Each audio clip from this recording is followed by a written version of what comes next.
ആകാശവാണി. നമസ്കാരം. പ്രാദേശിക വാർത്തകൾ വായിക്കുന്നത് ഗീതു പ്രകാശ്. പ്രധാന വാർത്തകൾ. രാഷ്ട്രപതി ദ്രൌപദി മുർമുവിന്റെ വിദേശ പര്യടനത്തിന് തുടക്കമായി അംഗോള പ്രസിഡന്റുമായുള്ള ഉഭയകക്ഷി ചർച്ച ഇന്ന്. UAE സന്ദർശനം തുടരുന്ന മുഖ്യമന്ത്രി പിണറായി വിജയൻ ഇന്ന് അബുദാബിയിൽ മലയാളം ഫെസ്റ്റിവലിൽ പങ്കെടുക്കും. വിവിധ ആവശ്യങ്ങൾ ഉന്നയിച്ച് സമരം ചെയ്യുന്ന മെഡിക്കൽ കോളേജ് ഡോക്ടർമാരുമായി ആരോഗ്യമന്ത്രി വീണ ജോർജ് നാളെ തിരുവനന്തപുരത്ത് ചർച്ച നടത്തും. പാലക്കാട് നടക്കുന്ന സംസ്ഥാന ശാസ്ത്രോത്സവത്തിൽ മുന്നേറ്റം തുടർന്ന മലപ്പുറം ജില്ല കണ്ണൂരും കോഴിക്കോടും തൊട്ടുപിന്നിൽ. മുൻ മന്ത്രിയും കോൺഗ്രസ് നേതാവുമായ MR രഘുചന്ദ്രപാലിന് നാടിന്റെ അന്ത്യാഞ്ജലി. സംസ്കാരം ഇന്ന് ഉച്ചയ്ക്ക് ശേഷം കാഞ്ഞിരംകുളത്തെ കുടുംബ വീട്ടിൽ. ലോക champion D Gukesh FIDE chess ലോകകപ്പിൽ നിന്ന് പുറത്ത് 4ാം റൌണ്ടിലേക്ക് മുന്നേറി ഗ്രാൻഡ് മാസ്റ്റർ R പ്രജ്ഞാനന്ദയും അർജുൻ എരിഗൈസിയും. വാർത്തകൾ വിശദമായി. ദ്വിരാഷ്ട്ര പര്യടനത്തിന്റെ ഭാഗമായി രാഷ്ട്രപതി ദ്രൌപദി മുർമു അംഗോളയിലെത്തി. അംഗോള പ്രസിഡന്റ് ലൊറൻസോയുമായി രാഷ്ട്രപതി ഇന്ന് ഉഭയകക്ഷി ചർച്ച നടത്തും. ചൊവ്വാഴ്ച അംഗോളയുടെ സ്വാതന്ത്ര്യത്തിന്റെ 50ാം വാർഷികാഘോഷത്തിൽ പങ്കെടുക്കുന്ന രാഷ്ട്രപതി അംഗോള പാർലമെന്റിനെ അഭിസംബോധന ചെയ്യും. ഇന്ത്യൻ സമൂഹവുമായും ശ്രീമതി മുർമു സംവദിക്കും. തുടർന്ന് രാഷ്ട്രപതി ബോട്സ്വാന സന്ദർശിക്കും. പ്രധാനമന്ത്രി നരേന്ദ്രമോദി ഇന്ന് ഉത്തരാഖണ്ഡ് രൂപീകരണത്തിന്റെ രജത ജൂബിലി ആഘോഷ പരിപാടിയിൽ പങ്കെടുക്കും. രജത ജൂബിലി സ്മരണാർത്ഥം പുറത്തിറക്കുന്ന തപാൽ സ്റ്റാമ്പ് അദ്ദേഹം പ്രകാശനം ചെയ്യും. 8,000 കോടിയിലധികം രൂപയുടെ വിവിധ വികസന പദ്ധതികൾക്കും പ്രധാനമന്ത്രി തുടക്കം കുറിക്കും. ദേശീയ ഗീതമായ വന്ദേമാതരത്തിന്റെ 150ാം വാർഷികത്തോടനുബന്ധിച്ചുള്ള ആഘോഷ പരിപാടികൾ രാജ്യമെമ്പാടും പുരോഗമിക്കുന്നു. 1905 ബംഗാൾ വിഭജന കാലത്താണ് വന്ദേമാതരം രചിക്കപ്പെട്ടത്. സ്വാതന്ത്ര്യ സമരത്തിൽ ജനങ്ങളെ ഏകീകരിക്കുന്നതിലും രാഷ്ട്രബോധം വളർത്തുന്നതിലും വന്ദേമാതരം വഹിച്ച പങ്ക് ഏറെ നിർണായകമായിരുന്നു. കേരളത്തിൽ തീവ്ര വോട്ടർ പട്ടിക പരിഷ്കരണത്തിന്റെ ഭാഗമായുള്ള പ്രവർത്തനങ്ങളിൽ എല്ലാ മേഖലകളിൽ നിന്നും മികച്ച സഹകരണമെന്ന് മുഖ്യ തെരഞ്ഞെടുപ്പ് officer doctor Rathan U Kelkar. ഏകദേശം 4,69,000-ലേറെ പേർക്ക് ഇതുവരെ എന്യൂമറേഷൻ ഫോം വിതരണം ചെയ്തു. ഓൺലൈനായി എന്യൂമറേഷൻ ഫോം സമർപ്പിക്കാനുള്ള സംവിധാനവും പ്രവർത്തന സജ്ജമായിട്ടുണ്ട്. SIR-ന്റെ പുരോഗതി രാഷ്ട്രീയ പാർട്ടികളെ അറിയിച്ചതായും സഹകരണം അഭ്യർത്ഥിച്ചതായും മുഖ്യ തെരഞ്ഞെടുപ്പ് ഓഫീസർ പറഞ്ഞു. പാലക്കാട് ജില്ലയിലെ 6 വിദ്യാലയങ്ങളിലായി പുരോഗമിക്കുന്ന സംസ്ഥാന ശാസ്ത്രോത്സവത്തിൽ മുന്നേറ്റം തുടർന്ന് മലപ്പുറം ജില്ല. കണ്ണൂരും കോഴിക്കോടുമാണ് 2ഉം 3ഉം സ്ഥാനങ്ങളിൽ. കാഴ്ചക്കാരിൽ കൌതുകമുണർത്തുന്ന നിരവധി സാങ്കേതിക വിദ്യകളാണ് വിദ്യാർത്ഥികൾ മത്സരത്തിന് എത്തിച്ചിരിക്കുന്നത്. വിശദാംശങ്ങളുമായി ആകാശവാണി പാലക്കാട് ജില്ലാ പ്രതിനിധി ഫൈസൽ അലിമുത്ത്. വിദ്യാർത്ഥികൾ അവതരിപ്പിക്കുന്ന ശാസ്ത്രരംഗത്തെ പുതിയ ആശയങ്ങളും മാതൃകകളും ശ്രദ്ധേയമാവുകയാണ്. അതിലൊന്നാണ് ശാസ്ത്രോത്സവത്തിലെ സ്കിൽ ആൻഡ് കരിയർ ഫെസ്റ്റിൽ വിദ്യാർത്ഥികൾ അവതരിപ്പിച്ച 3D പ്രിന്റിംഗ് യൂണിറ്റ്. പോളിലാറ്റിക് ആസിഡ് എന്ന പ്രകൃതി സൗഹൃദ മെറ്റീരിയൽ ഉപയോഗിച്ച് തയ്യാറാക്കുന്ന വിവിധ രൂപങ്ങളും ഭവനങ്ങളുടെ ചെറു പതിപ്പുകളും അവ നിർമ്മിക്കാൻ ഉപയോഗിക്കുന്ന 3D പ്രിന്റിംഗ് യൂണിറ്റുമാണ് ഇവർ അവതരിപ്പിച്ചത്. അതുപോലെ വിദ്യാർത്ഥികൾ അവതരിപ്പിക്കുന്ന വിവിധ ദുരന്ത മുന്നറിയിപ്പ് സംവിധാനങ്ങളും ശാസ്ത്രോത്സവത്തിൽ ശ്രദ്ധയാകർഷിക്കുന്നുണ്ട്. ശാസ്ത്രോത്സവം നാളെ സമാപിക്കും. അടുത്ത വർഷത്തെ ഹജ്ജ് തീർത്ഥാടനത്തിന് ഉഭയകക്ഷി കരാർ ഒപ്പുവയ്ക്കാൻ കേന്ദ്രമന്ത്രി കിരൺ റിജിജു സൌദിയിലെത്തി. ഹജ്ജ് തീർത്ഥാടനം സുഗമമാക്കാൻ ആവശ്യമായ ചർച്ചകളിൽ പങ്കെടുക്കുമെന്ന് അദ്ദേഹം സമൂഹ മാധ്യമത്തിൽ കുറിച്ചു. ഇന്ത്യൻ പ്രവാസികളുമായും കേന്ദ്രമന്ത്രി ചർച്ച നടത്തി. മുഖ്യമന്ത്രി പിണറായി വിജയന്റെ UAE സന്ദർശനം തുടരുന്നു. അബുദാബി സിറ്റി ഗോൾഫ് ക്ലബിൽ നടക്കുന്ന മലയാളം ഫെസ്റ്റിവലിൽ മുഖ്യമന്ത്രി ഇന്ന് പങ്കെടുക്കും. മന്ത്രി Saji Cheriyan, chief secretary A. Jayathilak എന്നിവരടങ്ങുന്ന ഉന്നതതല പ്രതിനിധി സംഘവും മുഖ്യമന്ത്രിക്കൊപ്പമുണ്ട്. എറണാകുളം ബംഗളൂരു വന്ദേ ഭാരത് ഉദ്ഘാടന ചടങ്ങിനിടെ വിദ്യാർത്ഥികൾ RSS ഗണഗീതം ആലപിച്ച സംഭവത്തിൽ മന്ത്രി V. ശിവൻകുട്ടി അന്വേഷണത്തിന് ഉത്തരവിട്ടു. ഉടൻ റിപ്പോർട്ട് സമർപ്പിക്കാൻ പൊതുവിദ്യാഭ്യാസ ഡയറക്ടർക്ക് നിർദ്ദേശം നൽകിയതായി മന്ത്രി അറിയിച്ചു. സർക്കാർ പരിപാടികളിൽ കുട്ടികളെ രാഷ്ട്രീയവത്കരിക്കുന്നത് ഭരണഘടനാ തത്വങ്ങളുടെ ലംഘനമാണെന്നും മന്ത്രി പറഞ്ഞു. ഔദ്യോഗിക ചടങ്ങുകൾ രാഷ്ട്രീയവത്കരിക്കുന്നത് ദൌർഭാഗ്യകരമാണെന്ന് ഗണഗീതം ആലപിച്ച സംഭവത്തിൽ പ്രതിപക്ഷ നേതാവ് VD സതീശൻ പ്രതികരിച്ചു.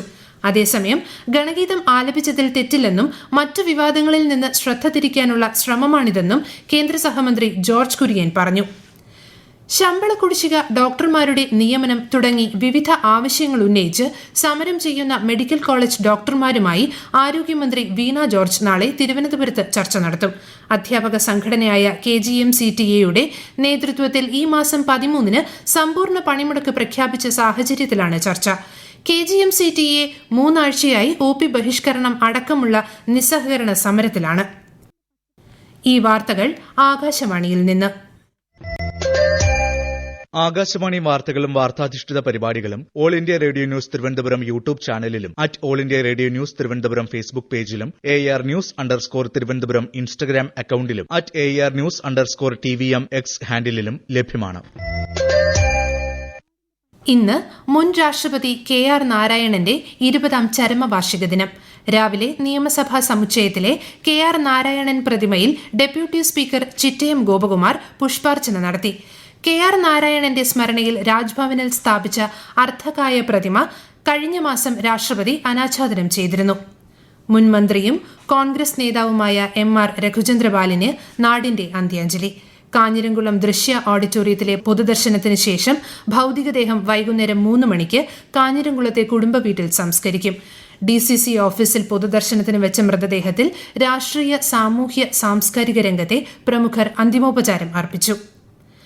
നാടിന്റെ പച്ചപ്പ് സംരക്ഷിക്കുന്നതിൽ ഭിന്നശേഷി കുട്ടികളെ പങ്കാളികളാക്കാൻ ഒരുങ്ങി സാമൂഹ്യനീതി വകുപ്പിന്റെ കീഴിലുള്ള എൻഡോസൾഫാൻ പുനരധിവാസ ഗ്രാമം. ഇതിന്റെ ഭാഗമായി കാസർഗോഡ് ജില്ലയിൽ ഹോർട്ടിക്കൾച്ചർ തെറാപ്പി യൂണിറ്റ് ആരംഭിക്കാൻ തീരുമാനമായി. കൂടുതൽ വിവരങ്ങളുമായി ആകാശവാണി ജില്ലാ പ്രതിനിധി P ജഗന്നിവാസൻ. സസ്യങ്ങളെ പരിപാലിച്ചുകൊണ്ട് കുട്ടികളുടെ ശാരീരിക, മാനസിക, സാമൂഹ്യ വളർച്ചയ്ക്ക് സഹായിക്കുന്ന ഒരു ചികിത്സാ രീതിയാണ് ഹോർട്ടിക്കൾച്ചർ തെറാപ്പി. കുട്ടികളെ മണ്ണിനോട് ഇണക്കിച്ചേർത്ത് വിത്ത് വിതച്ച് തൈ നട്ട് വെള്ളമൊഴിച്ച് വിളവെടുപ്പ് നടത്തി ലളിതമായ പ്രവർത്തനങ്ങൾ ചെയ്യുന്നതിലൂടെ കുട്ടികളിൽ ശ്രദ്ധ, ആത്മവിശ്വാസം, ഉത്തരവാദിത്വം, സഹകരണം എന്നിവ വളർത്താനും ഇന്ദ്രിയ വികസനത്തിനും ഹോർട്ടിക്കൾച്ചർ ചികിത്സാ രീതി സഹായിക്കുന്നു. ഹോർട്ടിക്കൾച്ചർ തെറാപ്പി യൂണിറ്റ് ആരംഭിക്കുന്നതിന്റെ ഭാഗമായിട്ടാണ് സഹജീവനം സ്നേഹഗ്രാമത്തിൽ രക്ഷിതാക്കളെയും കുട്ടികളെയും ജീവനക്കാരെയും ഉൾപ്പെടുത്തിക്കൊണ്ട് ഹരിതഗ്രാമം പദ്ധതി പച്ചക്കറി കൃഷിക്ക് തുടക്കം കുറിച്ചത്. ഗോവയിൽ നടക്കുന്ന ഫിഡെ ചെസ് ലോകകപ്പിൽ നിന്ന് ലോക ചാമ്പ്യൻ D ഗുകേഷ് പുറത്തായി. ജർമ്മൻ ഗ്രാൻഡ് മാസ്റ്റർ ഫെഡറിക് സ്വാനിനോടാണ് ഗുകേഷ് പരാജയപ്പെട്ടത്. അതേസമയം grand master R Praggnanandhaa, Arjun Erigaisi എന്നിവർ 4ാം റൌണ്ടിലേക്ക് മുന്നേറി. സംസ്ഥാനത്തെ ആദ്യ വന്യജീവി സങ്കേതമായ പെരിയാർ വന്യജീവി സങ്കേതത്തിന് 75 വയസ്സ് പൂർത്തിയായി. ജൈവ വൈവിധ്യം നിറഞ്ഞ തേക്കടി തടാകം കൂടി ഉൾപ്പെട്ട ഇവിടം ഇന്ന് സഞ്ചാരികളുടെ ഇഷ്ടകേന്ദ്രമാണ്. ആകാശവാണി ഇടുക്കി ജില്ലാ പ്രതിനിധി രതീഷ് കൃഷ്ണ തയ്യാറാക്കിയ റിപ്പോർട്ട്.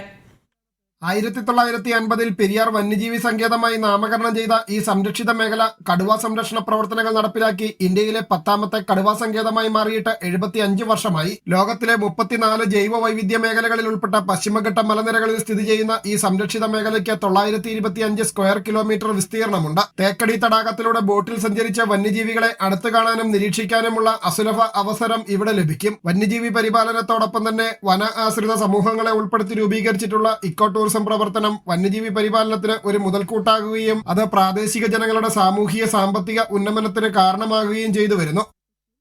കണ്ണൂർ കല്യാശ്ശേരിക്ക് സമീപം കോലത്ത് വയലിൽ കാൽനടയാത്രക്കാരനായ വയോധികന് തെരുവുനായയുടെ കടിയേറ്റു. ബക്കളം സ്വദേശി വിൻസെന്റിനാണ് തെരുവുനായയുടെ കടിയേറ്റത്. ജില്ലയിൽ തെരുവുനായകളുടെ ശല്യം കൂടി വരുന്നതായാണ് റിപ്പോർട്ട്. പൊതു ഇടങ്ങളിൽ നിന്ന് തെരുവുനായകളെ മാറ്റാൻ കർശന നടപടി സ്വീകരിക്കണമെന്ന് സുപ്രീം കോടതി കഴിഞ്ഞ ദിവസം നിർദ്ദേശിച്ചിരുന്നു. പുത്തൻ തലമുറ GST പരിഷ്കാരങ്ങൾ വസ്ത്രങ്ങൾ, പാദരക്ഷകൾ എന്നിവയുൾപ്പെടെയുള്ള വ്യവസായങ്ങൾക്ക് ഗുണകരമായതായി കേന്ദ്ര സർക്കാർ. തുകലിന് ചുമത്തിയിരുന്ന നികുതി 5% കുറച്ചിട്ടുണ്ട്. ജോഡിക്ക് 2500 രൂപ വരെ വിലയുള്ള പാദരക്ഷകളുടെ GST 5%. കേരളത്തിൽ ഇന്നു മുതൽ ഒറ്റപ്പെട്ട ശക്തമായ മഴയ്ക്ക് സാധ്യതയെന്ന് കേന്ദ്ര കാലാവസ്ഥാ വകുപ്പ്. തിരുവനന്തപുരം, കൊല്ലം, പത്തനംതിട്ട, ആലപ്പുഴ ജില്ലകളിൽ ഇന്ന് മഞ്ഞ ജാഗ്രത പ്രഖ്യാപിച്ചു. പ്രധാന വാർത്തകൾ വീണ്ടും. രാഷ്ട്രപതി ദ്രൗപദി മുർമുവിന്റെ വിദേശ പര്യടനത്തിന് തുടക്കമായി. അംഗോള പ്രസിഡന്റുമായുള്ള ഉഭയകക്ഷി ചർച്ച ഇന്ന്. UAE സന്ദർശനം തുടരുന്ന മുഖ്യമന്ത്രി പിണറായി വിജയൻ ഇന്ന് അബുദാബിയിൽ മലയാളം ഫെസ്റ്റിവലിൽ പങ്കെടുക്കും. വിവിധ ആവശ്യങ്ങൾ ഉന്നയിച്ച് സമരം ചെയ്യുന്ന മെഡിക്കൽ കോളേജ് ഡോക്ടർമാരുമായി ആരോഗ്യമന്ത്രി വീണ ജോർജ് നാളെ തിരുവനന്തപുരത്ത് ചർച്ച നടത്തും. പാലക്കാട് നടക്കുന്ന സംസ്ഥാന ശാസ്ത്രോത്സവത്തിൽ മുന്നേറ്റം തുടർന്ന് മലപ്പുറം ജില്ല. കണ്ണൂരും കോഴിക്കോടും തൊട്ടുപിന്നിൽ. മുൻ മന്ത്രിയും കോൺഗ്രസ് നേതാവുമായ MR രഘുചന്ദ്രപാലിന് നാടിന്റെ അന്ത്യാഞ്ജലി. സംസ്കാരം ഇന്നുച്ചയ്ക്ക് ശേഷം കാഞ്ഞിരംകുളത്തെ കുടുംബ വീട്ടിൽ. ലോക champion D Gukesh FIDE chess ലോകകപ്പിൽ നിന്ന് പുറത്ത്. 4ാം റൌണ്ടിലേക്ക് മുന്നേറി ഗ്രാൻഡ് മാസ്റ്റർ R പ്രജ്ഞാനന്ദയും അർജുൻ എരിഗേസിയും. പ്രാദേശിക വാർത്തകൾ കഴിഞ്ഞു. അടുത്ത വാർത്താ പ്രക്ഷേപണം 12:50.